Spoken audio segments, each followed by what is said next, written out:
আমার দুষ্টু মিষ্টি ভালোবাসার বন্ধুরা কেমন আছো সবাই? আশা করি অনেক অনেক ভালো আছো। আজকের গল্পটি শুনলে তোমাদের দাঁড়িয়ে যাবে, তাই গল্পটি শোনার আগে অবশ্যই হেডফোন ব্যবহার করো। ডিগ্রি পরীক্ষার পরে আমি অবাধ স্বাধীনতা পেলাম, কারণ ততদিনে বাবা মা স্বীকার করে নিয়েছেন যে আমি যথেষ্ট বড় হয়েছি। আর সেই সুযোগে আমি স্থানীয় হাসপাতালের ইন্টার্নি ডাক্তারদের সাথে ঘনিষ্ঠ বন্ধুত্ব গড়ে তুললাম। বলতে গেলে আমার দিনের বেশিরভাগ সময় হাসপাতালেই কাটত। তাদের মধ্যে সুবীর ছিল আমার সবচেয়ে ঘনিষ্ঠ। আমাকে ছাড়তেই চাইত না, তাই ওর যখন ইমার্জেন্সি ডিউটি পড়ত আমাকে ওর সাথে থাকতেই হতো। আমারও ভয়টয় কম ছিল। অ্যাক্সিডেন্টের কেস বা কাটাছেঁড়া সেলাই এগুলি আমার ভালো লাগত। আমি কাটাছেঁড়া সেলাইয়ের সময় সুবীরকে সাহায্য করতাম, মাঝে মাঝে মজাও করতাম। সুবীর ছিল আমারই মতো পাগল, সেজন্যই ওর সাথে আমার এত গাঢ় বন্ধুত্ব হয়েছিল। তবে আমাদের মধ্যে একটা নিয়ম কঠিনভাবে মেনে চলতাম। দুজনের কেউ যখন কোনো মেয়েকে তখন আরেকজন সেদিকে নজর দিতাম না। একদিন একটা ঘটনা ঘটল। একদিন ইমার্জেন্সি ডিউটি করছে সুবীর সাথে আমি। হঠাৎ একটা কেস এলো। এক গ্রাম্য নববধূকে গরুতে ঢিস দিয়েছে। বুটা গরুকে খাবার দিতে গিয়েছিল। গরুটা মাথা নিচু করে খেতে খেতে আচমকা মাথা তুলতে গেছে, আর কাছে দাঁড়ানো বুটার কিনার দিয়ে শিং ঢুকে গেছে। বুটার শাশুড়ি বুটাকে নিয়ে এসেছে। পুরো শাড়ি মাখামাখি এবং তখনও পা বেয়ে রক্ত গড়াচ্ছে। দ্রুত রক্ত বন্ধ না করলে বুটা মারাও যেতে পারে। এসব ক্ষেত্রে দ্রুত ক্ষত পরিষ্কার করে ছোট হলে ব্যান্ডেজ আর বড় হলে সেলাই দিয়ে ব্যান্ডেজ করতে হয়। সুবীর বুটার শাশুড়ির কাছে জানতে চাইল কোথায় জখম হয়েছে। গ্রাম্য অশিক্ষিত বুড়ি বলল যে সে দেখে নাই, তয় রানে হতে পারে। সুবীর বুটার জখমের স্থান আর ক্ষতের অবস্থা দেখার জন্য যেই না শাড়ি উঠাতে গেছে, শাশুড়ি মহিলা হা হা করে উঠে বলল, সে কি বেয়াব্রু করতেছেন কেন? কিছুতেই সে হাঁটুর উপরে শাড়ি উঠাতে দেবে না। সুবীর আমাকে আড়ালে ডেকে নিয়ে বলল, মনিদা, জিনিসটা দেখছেন? এক্কেরে কি নাদুস নুদুস আর ফর্সা। এই আইটেমের নরম জায়গায় তা একটু না দেখলে ভাই সারা জীবন আফসোস করতে হবে। আমিও ওর কথায় সায় দিলাম, যে করেই হোক একটু দেখতেই হবে, পারলে একটু হাতাতে হবে। কিন্তু কিভাবে? শাশুড়ি বুড়ি যেভাবে পাহারা দিচ্ছে। আমি বললাম, কাকিমা, আপনি ছেলেরে আনেন নাই কেন? বুড়ি বলল, আমার পুলারা একটা নাদান হাবাগুবা। হ্যাঁ, আইসে কি হরব? আমরা পরামর্শ করে একটা বুদ্ধি বের করলাম। সত্যি মেয়েটা একেবারে ছোট, বেশ এরকম মেয়েদের কোলা ব্যাঙের মতো গাবদা হয়। সুবীর শাশুড়িকে বলল, কাকিমা, আপনি একটু ওইখানে দাঁড়ান, আমি একটু আপনার বৌমার সাথে কথা বলবো। শাশুড়ি রাজি হয়ে একটু দূরে সরে গেল বটে, কিন্তু তীক্ষ্ণ দৃষ্টি রাখল আমাদের দিকে। সুবীর বউটার কাছে জিজ্ঞেস করল, আঘাতটা কোথায়? বউটা ব্যথা সহ্য করতে করতে মুখ চোখ বিকৃত করে জানালো, কুচকিতে। তখন সুবীর বলল, দেখো, তোমার ক্ষত পরিষ্কার করে ব্যান্ডেজ বাঁধতে হবে, প্রয়োজন হলে সেলাই দেয়া লাগতে পারে। তোমার যে জায়গায় আঘাত সেখানে দেখতে দিতে হবে। তুমি কি রাজি? মেয়েটা তখন ব্যথায় কাতরাচ্ছে। সে এমন একটা অবস্থায় আছে যে সে যে কোনো কিছু করতে রাজি, এবং সত্যি রাজি হয়ে গেল। তবে জানতে চাইল ব্যথা লাগবে কিনা। সুবীর জানালো যে ওই জায়গায় অবশ করার ইনজেকশন দেওয়া হবে, ফলে সে কিছু টেরই পাবে না। মেয়েটা সানন্দে রাজি হয়ে গেল। এবারে শাশুড়ি বুড়িকে ডেকে সুবীর বলল যে কাপড় তুলতে হবে না, তবে খুলতে হবে। বুড়ি রাজি হল। সুবীর একটা চান্স নিল। ভাগ্যে লেগে যাওয়ার সম্ভাবনা 90%।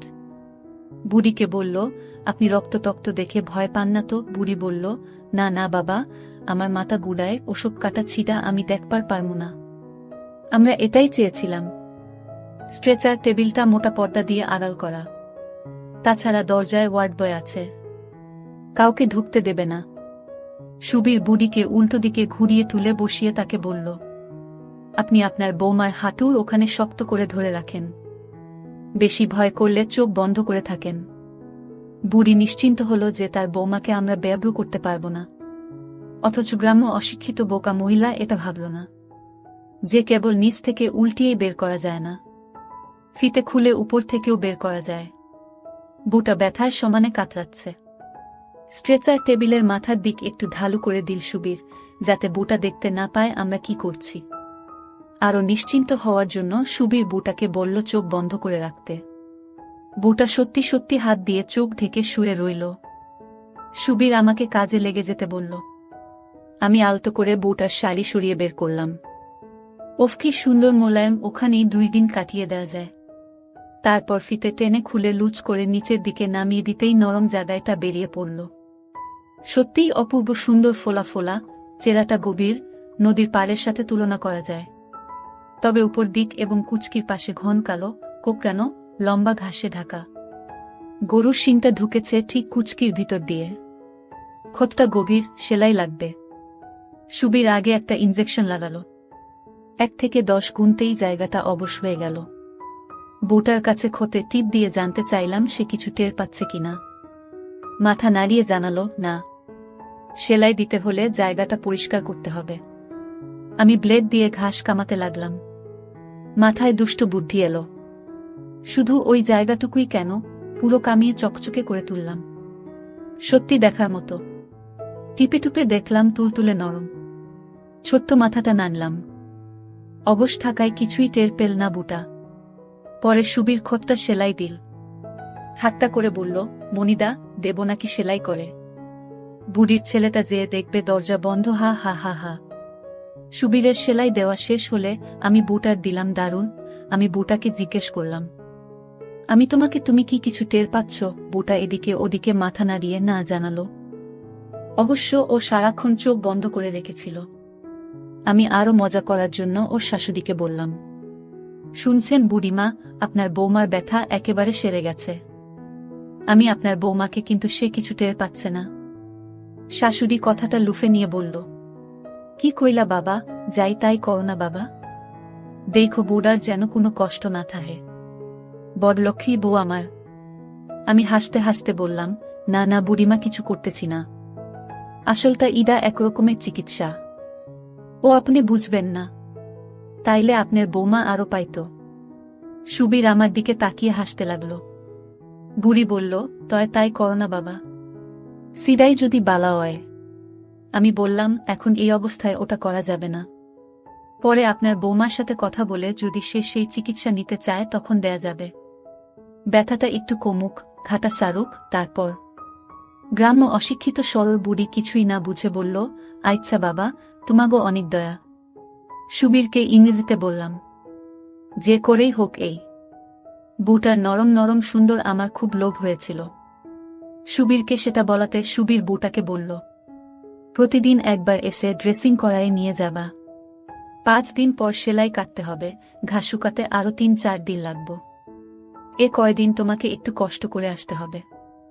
আর তোমার শাশুড়ি বুইড়া মানুষ, তারে কষ্ট দেওয়ার কি দরকার? তুমি তো একাই আসতে পারবা। আর না হয় তোমার স্বামীরের সাথে আনবা। কি মনে থাকবো? বউটা লজ্জা লজ্জা মুখে ঘাড় কাত করে জানালো, থাকবে। আমি সুবীরের সাথে অনেক সলা পরামর্শ করে একটা বুদ্ধি বার করলাম। সেই মোতাবেক সুবীর পরের দিন ও ড্রেসিং করার সময় কথায় কথায় জেনে নিল যে বউটার বাচ্চা হয়নি, তবে ওর শাশুড়ি খুব শীঘ্রই একটা বাচ্চা চায়। তখন সুবীর ওকে কায়দা করে জানিয়ে দিল, আমার বন্ধুটাকে তো চেনো, ও এই ব্যাপারে খুব ভালো ডাক্তার। সমস্যা হলে ওর কাছে এসো। এর আগে অনেক বাচ্চা না হওয়া বউয়ের বাচ্চা বানিয়ে দিয়েছে ও। বউটা রাজি হয়ে চলে গেল। টোপ ফেলা হয়ে গেছে, এখন মাছের ঠোকর দেওয়ার অপেক্ষা। আমাদের একটাই আশা যে বুটার স্বামী যেহেতু নাদান আর বোকাশোকা। বুটারও বয়স অনেক কম, সবে 15-16, কাজেই ওদের মধ্যে ভালোভাবে হওয়ার সম্ভাবনা কম। আর যদি তা হয় তাহলে বাচ্চা হওয়ারও সম্ভাবনা কম। দেখা যাক বিড়ালের ভাগ্যে শিকে ছিঁড়ে কিনা। অনেকদিন পার হয়ে গেল, প্রায় 6 মাস। ওসব কথা আমরা ভুলেই গেলাম। আমারও বাড়ি ছাড়ার সময় ঘনিয়ে এলো। একটা সরকারি চাকরির ইন্টারভিউ দিয়েছিলাম, খুব ভালো হয়েছিল, চাকরিটা হওয়ার সম্ভাবনা আছে।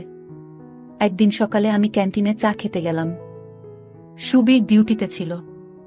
ফিরে এসে রুমে ঢুকতেই আমার একটা হার্টবিট মিস হয়ে গেল।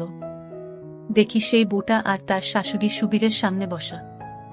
আমাকে দেখেই ওদের আড়াল করে চোখ মারল সুবীর।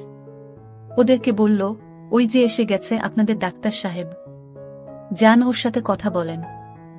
আমাকে বলল, বুঝলি মনি, এটা তোর কেস, এত সুন্দর বুটার বাচ্চা হয় না। তুই একটু চেক টেক করে দেখ কিছু করতে পারিস কিনা। আমি খুব গম্ভীর ভাব নিয়ে বললাম, এসো। আমি ওদের নিয়ে একটা খালি চেম্বারে বসালাম।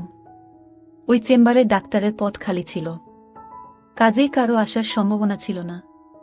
আমি ওদেরকে বসতে বলে দরজা দিলাম। ডাক্তারের চেয়ারে বসিয়ে বললাম, বল তোমাদের কি সমস্যা। বুটা লজ্জায় জড়ষ্ট শাশুড়ি বলল, দেহ তো বাবা, পুলারের বিয়া দিছি 5 বছর হয়ে গেল, এখন পর্যন্ত একটা নাতি নাতকুরের মুখ দেখলাম না। পাড়াপড়শি নানান আক্তা কুক্তা কয়, বুনাকি বাঞ্জা, জড়িবুটি কবিরাজি অনেক করছি। শেষে তোমার কথা মনে পড়ল, তাই ওরে নিয়ে আলেম। আমি বললাম, ভালো করছেন, কিন্তু আপনার পুলারে আনা দরকার ছিল। হের সাথেও তো কথাবার্তা কোন লাগবি নাকি, বুড়ি বলল, কিন্তু হ্যাঁ তো নাদান, বুদ্ধিশুদ্ধি নাই, গাবদা গুবদা, কিচ্ছু বুঝে না। আমি বললাম, তবুও বাচ্চা তো হ্যাঁই বানাইব নাকি কাকিমা। বুড়ি শরম পেয়ে মুখে আঁচল চাপা দিয়ে হে হে করে হেসে বলল, তা যা কইছ ঠিকই কইছ। ঠিক আছে, এর পরের দিন হ্যারে পাঠায় দিবানে। আমি শাশুড়িকে বললাম, আপনার পুলার বুড়ে কিছু গোপন কথা জিগান লাগব। আপনি থাকবেন না বাইরে বসবেন। বুড়ি বলল, না বাবা, আমি বাইরে বসি। শাশুড়ি উঠে বাইরে চলে গেল। যাওয়ার সময় বুদ্ধি করে দরজাটা একটু ফাঁক করে রেখে গেল। খুব চালাক, খুব সতর্ক। আমি বউটাকে বললাম, তোমার ঠিক মতো হয়। বউটা অবাক হয়ে বলল, সেইটা আবার কি জিনিস। আমি বুঝলাম, গ্রাম্য অশিক্ষিত মেয়ে, কাজেই ওর সাথে সেভাবেই কথা বলতে হবে। বললাম, মানে প্রতি মাসে তোমার ওই রাস্তা দিয়া বাইর হয় নাকি। বউটা এবারে বুঝতে পারল। শরমে মুখে আঁচল চাপা দিয়ে বলল, ওগারোতা হয়। আমি কয়দিন থাকে। বউ, 5-6 দিন। আমি তোমার স্বামী তোমার সাথেই ঘুমায়। বউ, আর কই ঘুমাইব। আমি বাচ্চা নিতে চাও। বউ, আমার শাশুড়ির খুব শখ। আমি কেন, তোমার ইচ্ছা নেই। বউ মুখে আরো বেশি করে আঁচল চাপা দিয়ে মুখ নিচু করে, ও আছে। আমি কতটুকু, অনেক না কম। বউটা কিছু না বলে উপর নিচে মাথা দোলায়। আমি ঠিক করে মুখে বলো, কম না বেশি। বউ, একটু বেশি। আমার হাওড়ি কয়েছে এইবার বাচ্চা না ওইলে হ্যার পুলারে আবার বিয়া হরাইব। আমি সপ্তাহে কয়দিন স্বামীর সাথে থাকো। বউ, ওমা কয় কি, সব দিনই তো থাহে। আমি রাতে বিছানায় শোয়ার পরে কি করে তোমার স্বামী। বউ, কি আর হরব, ঘুমায়। আমি ও ঘুমায়, আর কিছু করে না। মানে বাচ্চা হওয়ানোর জন্য তোমরা কি করো। জবাবে যে কথা বউটা বলল, আমার হার্টের বিট বেড়ে গেল। আনন্দে আমার চিৎকার করতে ইচ্ছে করছিল। বউটা লজ্জায় লাল হয়ে বলল, কেন, ও আমারে প্রত্যেক দিন রাইতে ঘুমানোর আগে দেয়। আমি ওরে শিকাইয়া দিছি। দিতে চায় না, তাও আমি ওরে জোর হরে দেওয়াই। আমি আচ্ছা, তুমি অনেক কিছু জানো দেখছি, লেখাপড়া করেছ। বউ, 3 ক্লাস পড়ছিলাম গায়ের মক্তবে। আমি তুমি জানো দিলে কি হয়। বউ, ওমা, জানুম না কেন, দিলে বাচ্চা হয়। আমি তো সেটা তুমি জানলে কিভাবে, তোমার তো আগে বিয়ে হয়নি। বউ, আমার মায় কইছে, যখন আমি একটু বড় হইলেম তখন মা আমারে কইছিল, খবরদার কোনো জোয়ান পুলারে দিতে দিবি না। আমি জিগাইছিলাম, কেন মা, দিলে কি হয়। মায় কইল, জোয়ান পুলায় দিলে বাচ্চা অয়, হি হি হি। আমার পেট ফেটে হাসি আসছিল, কিন্তু হাসতে পারছিলাম না। কি জুটি মাইরি। স্বামীটা নাদান, জানেই না যে তার সাথে একটা আছে, আর সেটা কেবল পেশাব করার জন্য নয়। সেই খিদে মিটানোর জন্য তার বউয়ের সাথে একটা জায়গা আছে। আর বউ ক্লাস 3 পর্যন্ত পড়া, সব জানতা, বিদ্যের জাহাজ। উনি বিদ্যার বলে উনি জানেন যে কেবল দিলেই বাচ্চা হয়। বউটাও জানে না যে তার শরীরে একটা জায়গা আছে, আর সেটা কেবল জন্য নয়, সেই জন্য তার স্বামীর শরীরে আস্ত একটা আছে। এখন আমার সামনে এক বিশাল সুযোগ। আমার সামনে এমন একটা মেয়ে যাকে কোনো পুরুষ চোখ দিয়ে দেখেনি পর্যন্ত। ওর পুরো সম্পূর্ণ অধরা, আর ঠিকমতো অভিনয়টা করতে পারলে আমিই হব ওর আগুন উস্কে দিয়ে ঠান্ডা করার প্রথম পুরুষ। বুড়িটার জন্য খুব মায়া লাগলো আমার। কত শখ তার ছেলের বউয়ের বাচ্চা হবে, সে নাতি নাতনি নিয়ে আনন্দ করবে, পাড়া প্রতিবেশীর বদনামের হাত থেকে রক্ষা পাবে। কিন্তু সে তো আর জানে না যে তার নাদান ছেলেটা তার বউকে পরিবর্তে নিয়মিত দিচ্ছে বাচ্চা হওয়ানোর জন্য। শালার গাধা জানেই না যে খালি আদর দিলেই বউয়ের বাচ্চা পয়দা হয় না, বাচ্চা বানানোর জন্য পরিশ্রম করা লাগে। গায়ের ঘাম ঝরিয়ে বুকে নিয়মিত আচ্ছা করে হয়, আর দিয়ে বউয়ের পকেট ভর্তি করে দিতে হয়, তবেই না বাচ্চা হয়। ওর বউটাও আরেক নাদান, তা না হলে হয়তো আর কাউকে দিয়ে নিজের জুড়াতে পারত, পেটে বাচ্চাও আসত। দেখা যাক আমি কি করতে পারি। অনেকটা সহজ হয়ে উঠেছে বউটা। আমি ওর নাম জানতে চাইলাম, ও জানালো ওর নাম সুফিয়া। আমি তখন বললাম, বুঝলাম, কিন্তু তোমাকে একটা কথা বলা দরকার। তুমি যদি আমার চিকিৎসা নিতে চাও তাহলে এই কথাগুলি তোমার শোনা অতি জরুরি। সুফিয়া জিজ্ঞেস করল, কি কথা? বললাম, প্রথমত আমার সামনে লজ্জা করা চলবে না, লজ্জা থাকলে চিকিৎসা হবে না। মনে করো আমি যদি তোমার চিকিৎসা করি, তোমার সমস্ত আমাকে চেক করতে হবে। এই চিকিৎসা অনেক কঠিন, আমাকে অনেক কষ্ট করতে হবে। শুধু দেখা নয়, হাত দিতে হবে। তুমি যদি মনে করো তুমি এসব করতে পারবে না, তাহলে আর আমার কাছে এসো না। সুফিয়া মুখের কাপড় সরিয়ে হা হা করে উঠে বলল, না না ডাক্তার সাব, আমনে যা যা কইবেন আমি তাই করব, অসুবিধা হইব না। কিন্তু খরচাপাতি কেমন লাগবো? বুঝেন তো আমরা গরিব গুরবা মানুষ। আমি বললাম, না খরচ বেশি লাগবে না, তুমি যা পারবে দিবে, না পারলে না দিবে। আমি আর বেশি দিন এই হাসপাতালে থাকব না, বড় জোর 2-3 মাস আছি। তুমি আমার শেষ রোগী, তাই তোমাকে আমি এমনিতেই চিকিৎসা করে দিয়ে যাব। তাহলে তুমি আমাকে সারা জীবন মনে রাখবে। কি রাখবে না? সুফিয়া লজ্জা হাসি দিয়ে বলল, ও অবশ্যই রাখমু। বললাম, তোমার বাচ্চা হলে যখন ওকে কোলে নিয়ে আমার কথা মনে পড়বে, তাই না? ও বলল, তার তো পড়বই, আমার কত আশা। আমি বললাম, আমি যা যা করতে বলি সব ঠিক করো, তোমাদের আশা ঠিকই পূরণ হবে। ঠিক আছে, আজ তোমরা যাও, কাল তোমার স্বামীকে সাথে করে নিয়ে এসো, তোমাদের দুজনের চিকিৎসা একসাথে করতে হবে। সুফিয়া রাজি হয়ে চলে গেল। ওদের বিদায় করে দিয়ে সুবীরের রুমে এসে মন খুলে আগে হো হো করে হেসে নিলাম। সুবীর বলল, কি রে, এত হাসছিস কেন? খবর ভালো মনে হচ্ছে। আমি সুবীরকে সব কথা খুলে বললাম। সুবীর বলল, মনি, ভালো একটা দাও মেরেছিস তো রে, ঘুষ হিসেবে লাঞ্চ খাওয়াতে হবে কিন্তু। আমি রাজি হয়ে গেলাম। পরদিন একটু আগে ভাগে গিয়ে প্রয়োজনীয় উপকরণগুলি আগে থেকেই সেই খালি চেম্বারে রেখে এলাম। সুফিয়া ওর স্বামীকে সাথে নিয়ে সকাল 11টার একটু পরে এসে পৌঁছাল। সুফিয়ার নাকের ডগায় বিন্দু বিন্দু ঘাম জমেছে। ওকে দেখতে কি যে সুন্দর লাগছিল, তা ভাষায় প্রকাশ করা সম্ভব নয়। মেয়েটার জন্য আফসোস হল। ফুলের মতো সুন্দর একটা মেয়ের কিনা এরকম নাদান একটা স্বামী জুটল। আমি প্রথমে দুজনকে একসাথে ভিতরে ডাকলাম। সুফিয়ার স্বামী আসলেই একটা নাদান, একেবারেই সরল সহজ, বোকার হদ্দ। নিজের কোনো বুদ্ধি শুদ্ধি নেই, বউ যেটা বলে সেটাই বিশ্বাস করে। ওর বউকে যদি কেউ যায় আর বউ যদি বলে যে নাই ঝাড়ফুঁক করছে, তাহলে সেটাই বিশ্বাস করবে। কথা বলে বুঝলাম গোপন বিষয় ও কিছুই জানে না। আমি সুফিয়ার স্বামীকে বাইরে নিয়ে গিয়ে 10টা টাকা দিয়ে বললাম, তোমার বউকে চেক করতে অনেক সময় লাগবে, তো তুমি এই টাকা নিয়ে কোথাও ঘুরে বেরিয়ে এসো। ও জিজ্ঞেস করল, কেন ডাক্তার সাব, বেশি সময় লাগবে কেনে? আমি বললাম, বাচ্চা কার হবে, তোমার না তোমার বউয়ের? বোকার মতো হাসি দিয়ে বলল, হে আমার বউয়ের। আমি বললাম, সেজন্যই বেশি সময়, যাও। বলল, ও বুঝছি, ঠিক আছে। স্বামীটাকে বিদায় করে দিয়ে আমি রুমের দরজা দিলাম। যদিও এই করিডোরে কেউ আসবে না। চেম্বারটা করিডোরের এক প্রান্তে, আর এদিকে করিডোরের মাথার গ্রিল বন্ধ থাকে। যাতায়াত বন্ধ, তবুও সাবধানের মান নেই। আমি সুফিয়াকে বললাম, শোনো সুফিয়া, তোমাকে কাল কি বলেছি মনে আছে? সুফিয়া ঘাড় কাত কর জানালো, মনে আছে। আমি অয়থায় সুফিয়ার বিপি চেক করলাম, যাতে সুফিয়ার বিশ্বাস হয় যে সত্যি সত্যিই ওর চিকিৎসা হচ্ছে। সুফিয়াকে বললাম লম্বা লম্বা করে শ্বাস নেওয়ার জন্য। আমি যেটা বললাম সুফিয়া সেটাই করল, ভালো লক্ষণ। তাড়াহুড়া করার ফল কখনো ভালো হয় না।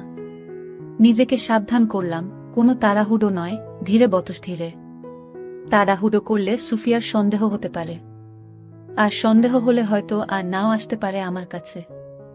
অথবা সন্দেহ করে যদি কারো সাথে আলাপ করে বসে, তাহলেই সর্বনাশ।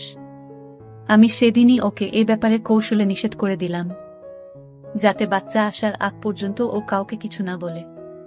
ওকে বললাম, কেউ জেনে ফেললে যদি কোনো ক্ষতি করে। সুফিয়া সাবধান হয়ে গেল। আমি সেদিনের মতো ওকে 2-3 রকমের ট্যাবলেট দিয়ে আবার পরদিন আসতে বললাম। আসলে ওগুলো ছিল সব ভিটামিন ট্যাবলেট, কিন্তু আমি ওর বিশ্বাস আরও দৃঢ় করার জন্য বারবার করে নিয়ম করে ওষুধগুলো খেতে বললাম, দেখো যেন কোনো ভুল না হয়। পরদিন ঠিক সময় মতো সুফিয়া ওর স্বামীকে নিয়ে হাজির হয়ে গেল। আমি আগের দিনের মতো ওর স্বামীকে টাকা দিয়ে বাইরে পাঠিয়ে দিলাম। সে খুব খুশি। সুফিয়া আগের চেয়ে জ্বরটা কাটিয়ে বেশ ফ্রি হয়ে উঠেছে। ও এখন আমার সাথে হেসে হেসে কথা বলছিল। আমিও আর ওর সাথে কোনো আড়াল রাখতে চাইলাম না। জিজ্ঞেস করলাম, ওষুধ খেয়ে কোনো পরিবর্তন বুঝতে পেরেছ? স্বভাবতই ওর উত্তর ছিল, না, পরিবর্তন হবে কি করে? আমি কি কোনো কার্যকরী ওষুধ দিয়েছিলাম নাকি? দিয়েছিলাম তো, ভিটামিন ট্যাবলেট। আমি আবার ওর প্রেশার চেক করলাম, স্টেথোস্কোপ দিয়ে পরীক্ষা করলাম, তারপর জিজ্ঞেস করলাম, কোনই পরিবর্তন হয়নি? আবারও মাথা দোলালো সুফিয়া। বললাম, তোমার আপেলের বোটায় কুটকুট করে কামড়ানি বা অস্বস্তি বা শরীরের মধ্যে কেমন কেমন করা, তেমন কিছুই হয়নি। সুফিয়া আবারও মাথা দুলিয়ে জানালো, সেসব কিছুই হয়নি। তখন আমি বললাম, সুফিয়া, তোমাকে আমি আগেই বলেছিলাম আমার কাছে লজ্জা পাওয়া যাবে না, মনে আছে? সুফিয়া মাথা হেলিয়ে জানালো, আছে। মিটমিট করে হাসছিল ও। আমি বললাম, তোমার একবার পরীক্ষা করে দেখতে হবে। তুমি তো জানো বাচ্চা জন্মাবার পর সে কি খায়, তাই না? সেজন্য আগে তোমার পরীক্ষা করতে হবে। করব, সুফিয়া বলল। করেন। সুফিয়ার শক্ত শক্ত হয়েছিল। আমি বললাম, না না, এভাবে নয়। এবারে সুফিয়া একটু ঘাবড়াল, কিন্তু সেটা মাত্র সাময়িক। হাত কাঁপছিল। কিছুক্ষণ চেষ্টা করে হেসে বলল, আমি পারব না, আপনি খুলে নেন। আমি আলতো করে হাত রাখলাম। শিউরে উঠল সুফিয়া। 18 বছর বয়সী একটা বিবাহিতা মেয়ে শুধু ভুল জ্ঞানের কারণে সুখ থেকে বঞ্চিত। আমার পেলে তো শিউরে উঠবেই। সুফিয়া থেকে খুলল না। আমি ওর উদ্দেশ্য বুঝতে পারলাম। আমি ওকে উঠে পাশে রাখা ইজি চেয়ারে শুতে বললাম। সুফিয়া উঠে গিয়ে চেয়ারে বসল। হাত আমারও কাঁপছিল। এত সুন্দর দেখেই বোঝা যায় হাত পড়েনি, পুরোপুরি গোল। আমি ওর দিকে তাকিয়ে থাকার জন্য সুফিয়া লজ্জায় মুখটা অন্যদিকে ফিরিয়ে থাকল। আমি আলতো করে একটা সুফিয়া এমনভাবে ঝাঁকি দিয়ে উঠল, মনে হলো ওর ভিতর দিয়ে কারেন্ট চলে গেল। আমি জিজ্ঞেস করলাম, কি হলো? সুফিয়া মুখে আঁচল চাপা দিয়ে বলল, কিছু না, কেমন যেন লাগলো। আমি বললাম, কেমন লাগলো? সুফিয়া বলল, কইতে পারুম না, কেমন যেন লাগলো। আমি এবারে একটা সুফিয়ার মাঝে মাঝেই ঝাঁকি দিয়ে উঠছিল। আমি জিজ্ঞেস করলাম, কেমন লাগছে এখন? সুফিয়া বলল, কেমন জানি লাগতেছে। আমি বললাম, ভালো না খারাপ? সুফিয়া লজ্জিত হাসি দিয়ে বলল, বালা। সুফিয়া রীতিমতো হাঁফাতে লাগল। বুঝলাম, কাজ হবে। এগুলো নরম করতে হবে, না হলে বাচ্চার জন্য খাবার জমবে না।